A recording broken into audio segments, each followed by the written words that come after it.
Silence is a weapon. Most people don't understand that until it's too late. I'm Amanda Torres. I'm 25 years old, and I learned the power of silence the hard way. My graduation day arrived like any other day in my family. Nothing special, nothing magical, just another milestone they'd find a way to diminish. I walked across that stage, diploma in hand, and I saw them in the audience. My parents, my grandparents, my aunts and uncles. They were all there, smiling like proud family members. I had no idea they were there to deliver the most devastating blow of my life. We went to dinner at a restaurant near campus. Expensive place. My parents had chosen it specifically. They liked an audience for their performances. Midway through the meal, my mom reached into her purse and placed an envelope on the table. Just one, nothing fancy, but everything about the moment felt wrong. "Amanda," she said, "we have something important to discuss." My dad nodded. "This is from all of us, the entire family." What followed was 20 minutes of carefully rehearsed explanations about why I was being written out of the will, why my inheritance was being transferred to my brother, why my college fund, which I'd already used but they'd offered to replace, was being frozen. The reasons were different, not legitimate, just reasons. I wasn't following the right career path. I wasn't dating someone they approved of. I wasn't living the life they'd envisioned for me. I was, in their words, disappointing. I didn't cry, I didn't yell, I didn't defend myself. I simply finished my meal and said thank you for dinner. The look of confusion on their faces was priceless. They expected tears. They expected arguments. They expected me to beg them to reconsider. Instead, I chose silence. I went home that night and I made a decision that would change everything. I stopped calling. I stopped texting. I stopped sending holiday cards. I stopped pretending that their approval mattered. For 3 months, I said nothing. My mom called 47 times. I didn't answer once. My dad sent emails explaining their position. I didn't respond. My brother tried to mediate. I remained silent. My grandmother reached out with gentle words. I acknowledged her with a single text. "I appreciate you, but I need space right now." Nothing else. And in that silence, something powerful happened. They started to unravel. My mom called my friends trying to find out where I was. Not that I was missing, just that I wasn't responding to them. My dad reached out to my former teachers asking if something was wrong with me. My brother kept showing up at my apartment uninvited, trying to force conversations I wasn't having. I watched it all happen silently. I documented everything. Screenshots, timestamps, a record of their escalating panic as they realized they couldn't control me anymore through manipulation or guilt. Meanwhile, I was building something they couldn't touch. I'd gotten a job at a financial firm, entry-level but solid, $60,000 annually. I moved into a tiny studio apartment that cost half my salary. I bought furniture piece by piece. I opened investment accounts. I started planning my future like they didn't exist. And I remained completely, absolutely silent. Month 4 arrived and my dad finally did something unexpected. He showed up at my office, not my apartment, my office. He waited in the lobby until I came downstairs. When I saw him, I didn't smile. I didn't frown. I simply looked at him with a blank expression and waited. He was crying, actual tears streaming down his face. "Amanda," he said, "please, just tell me you're okay. Tell me you're alive. Tell me something." I looked at him for a long moment. Then I said one sentence. "I'm fine." That's all he got. One sentence after 4 months of silence. I turned around and walked back upstairs. That night, I received a call from my grandmother. She didn't ask how I was. She didn't try to convince me to reconcile. She simply asked me to listen. And I did. She explained that my parents had been in family therapy for 2 months, that my father hadn't slept properly since I'd gone silent, that my mother was experiencing what the therapist called anticipatory grief. Good, I thought. Let them feel the weight of what they'd done. My grandmother continued. She told me that my parents had realized something in therapy, that their need to control me had nothing to do with love. It had everything to do with their own fears, their own inadequacies, their own desperate need to feel important in someone else's life. She asked if I would consider one conversation. Not a full reconciliation, not an apology tour, just one honest conversation. I told her I would think about it. That was the first time in 4 months I'd offered possibility. 3 weeks later, I agreed to meet my parents at a neutral location. My therapist's office, professional, structured, safe. We sat in a room with someone trained to navigate family trauma. And for the first time, my parents actually listened, not to defend themselves, not to explain, just listened as I explained how their constant criticism had shaped my entire childhood.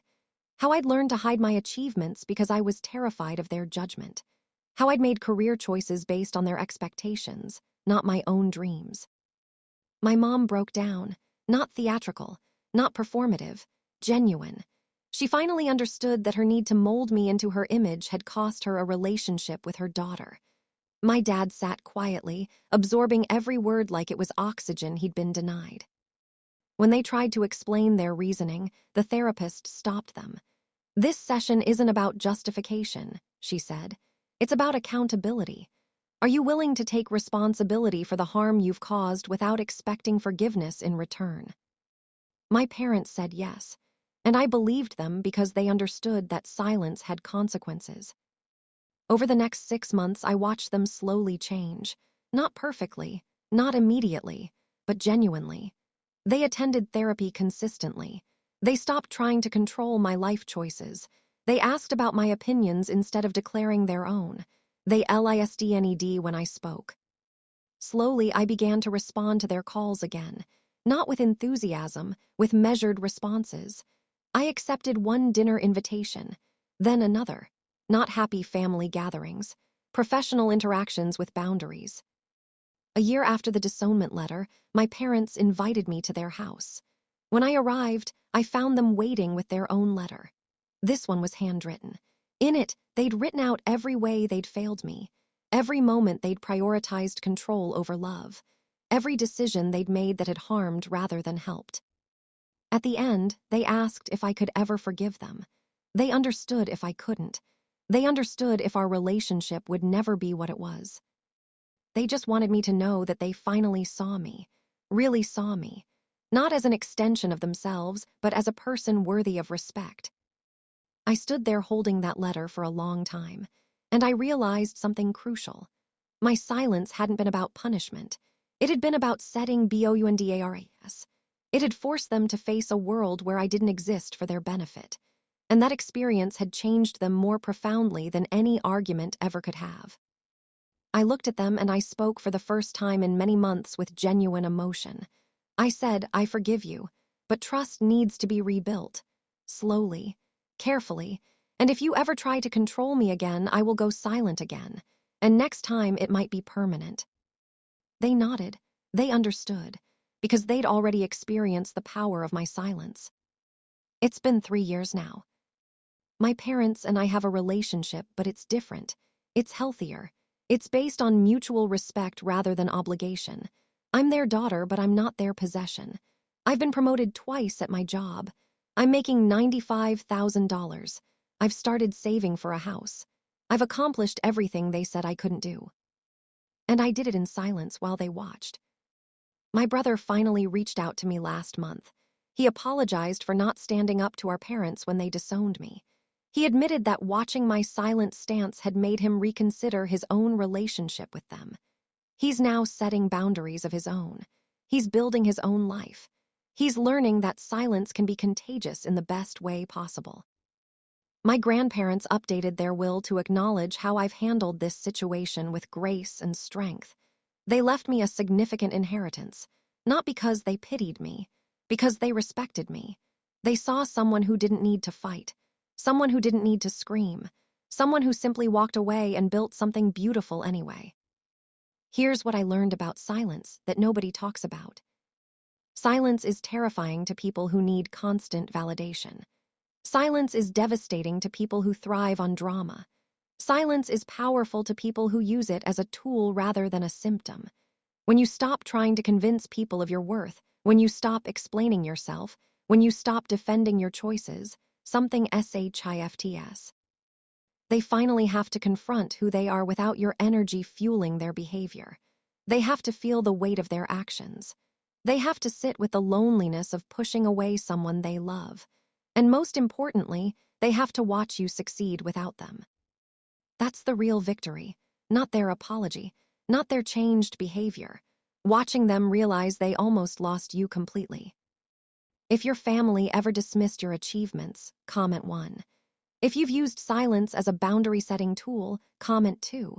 If you're still learning the power of not engaging, comment 3. If you've rebuilt a relationship after setting boundaries, comment 4. Because here's the ultimate truth about silent revenge. It's not about making them suffer. It's about making yourself untouchable. It's about reaching a place where their judgment, their control, their disappointment literally cannot reach you because you've removed yourself from their equation entirely.